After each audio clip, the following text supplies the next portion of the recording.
2026년부터 우리나라 건강보험이 정말 크게 바뀝니다. 이게 앞으로 5년 동안 우리 삶에 진짜 직접적인 영향을 미칠 텐데요. 도대체 뭐가 어떻게 바뀌는지 핵심만 쏙쏙 짚어드리겠습니다. 혹시 이런 생각 해보셨어요?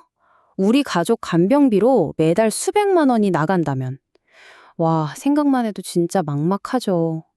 근데 이게 더 이상 남의 일이 아니라는 거예요. 부모님 간병비 문제 이미 많은 가정에서 정말 큰 부담으로 다가오고 있습니다. 실제로 뉴스 보면 간병살인이나 메디컬 푸어 같은 정말 가슴 아픈 신조어들까지 나오고 있잖아요. 우리나라가 전 세계에서 고령화 속도가 제일 빠르다고 하죠. 그러다 보니까 우리 의료 시스템이 정말 한계에 부딪히고 있는 거고요. 이제는 이 부담을 개인이 혼자 짊어지기에는 너무 벅찬 상황이 된 거죠. 자, 그럼 도대체 왜 이렇게 큰 변화가 꼭 필요한 건지, 지금 우리 시스템이 어떤 한계를 가지고 있는지부터 한번 짚어보겠습니다. 우리나라 건강보험의 기본 원리, 사실 되게 간단해요. 일종의 사회적 궤라고 생각하시면 쉬워요. 모두가 조금씩 돈을 모아서, 즉 보험료를 내서 누구든 아플 때 큰돈 걱정 없이 세계 최고 수준의 치료를 받을 수 있게 서로 돕는 거죠.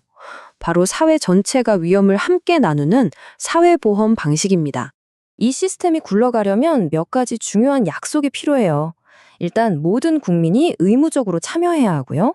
그리고 중요한 건 보험료는 버는 만큼, 즉 소득에 따라서 내지만 아플 때 받는 혜택은 누구나 똑같다는 거죠. 이게 바로 형평성과 균등성의 원칙입니다. 서로가 서로의 버팀목이 되어주는 그런 사회적 연대 정신이 깔려 있는 거예요.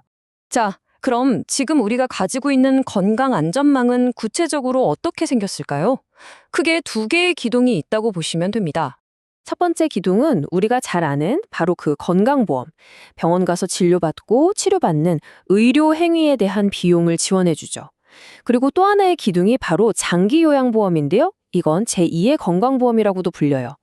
단순히 병을 치료하는 걸 넘어서 치매나 중풍처럼 6개월 이상 혼자 생활하기 어려운 어르신들의 돌봄과 간병 문제를 국가가 도와주는 제도입니다.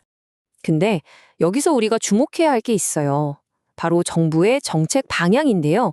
정부는 어르신들이 낯선 시설에 가시는 것보다 살던 집에서 익숙한 환경에서 편안하게 노후를 보내시는 걸 더 중요하게 생각해요. 그래서 재가급여, 그러니까 집으로 요양보호사가 찾아오는 방문 요양 서비스를 더 우선적으로 권장하고 있죠. 실제로 데이터를 봐도 시설보다는 집에서 서비스를 받는 분들이 훨씬 많고요. 하지만 이런 노력에도 불구하고 큰 구멍이 하나 있었어요. 바로 요양병원에 입원했을 때 드는 간병비. 이건 지금까지 온전히 가족들이 다 감당해야 했거든요. 자, 그래서 2026년부터 도대체 뭐가 어떻게 바뀌어서 우리 가족의 그 무거운 짐을 덜어주게 되는지 이제부터 핵심 개혁안들을 하나씩 뜯어보겠습니다. 바로 이겁니다. 이번 개혁의 진짜 하이라이트라고 할 수 있는 부분인데요. 지금까지는 100% 전액을 가족이 부담해야 했던 요양병원 간병비. 이걸 2026년부터는 무려 70%를 건강보험에서 지원해줍니다. 와, 그럼 우리 가족의 부담은 딱 30%로 정말 획기적으로 줄어드는 거죠. 그리고 어린아이 키우시는 부모님들 정말 귀가 번쩍 뜨일 소식입니다. 이제 2세 미만 아이가 입원하면요, 진료비 본인 부담금이 아예 없어져요. 그냥 0원입니다. 우리 아이들 어릴 때 아프면 돈 걱정은 하지 말라고 국가가 확실하게 책임져 주겠다는 강력한 신호죠. 자, 이게 다가 아닙니다. 사회 곳곳에 빈틈을 메워주는 안전망도 훨씬 더 촘촘해지는데요. 요즘 소아과 오픈런 이런 말 많잖아요. 그런 소아과나 응급실, 산부인과 같은 필수 의료 분야에 투자를 확 늘리고요. 또 저소득층의 의료비 부담은 더 낮춰주고 치매 환자를 위한 주치의 제도도 전국으로 확대됩니다. 자, 이렇게 혜택은 늘리는데 그럼 이걸 어떻게 감당할까요? 바로 시스템 자체를 더 똑똑하게 업그레이드하는 겁니다.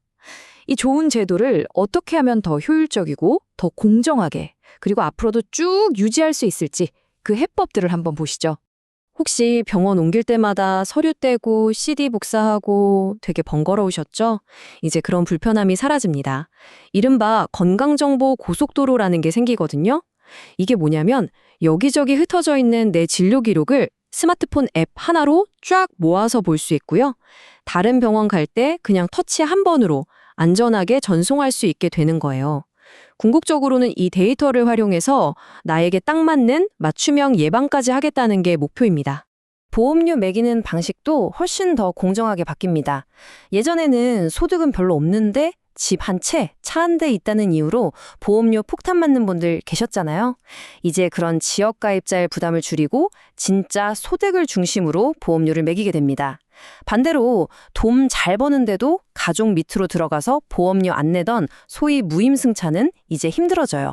피부양자 자격 기준이 훨씬 깐깐해지거든요.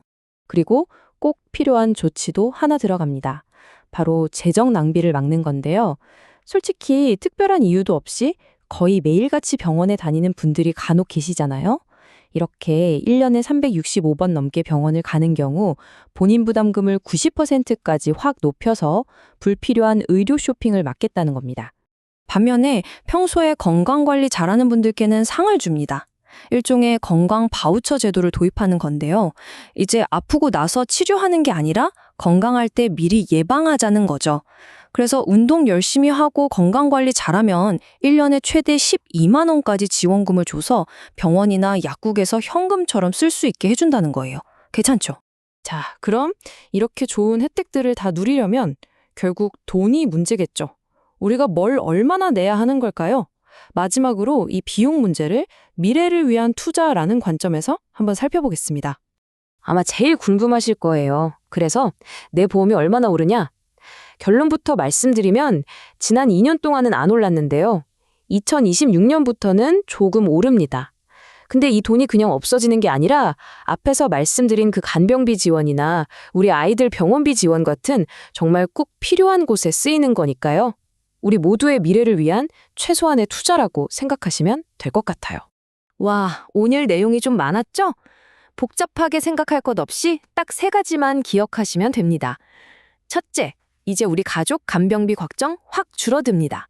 둘째, 아이들 병원이나 응급실 같은 필수 의료 더 든든해집니다. 그리고 셋째, 내 모든 건강 정보 이제 스마트폰으로 내가 직접 관리합니다. 2026년 바로 이 3가지가 우리 삶을 바꾸게 될 겁니다. 우리나라가 전 세계에서 가장 먼저 초고령 사회를 맞이하고 있잖아요.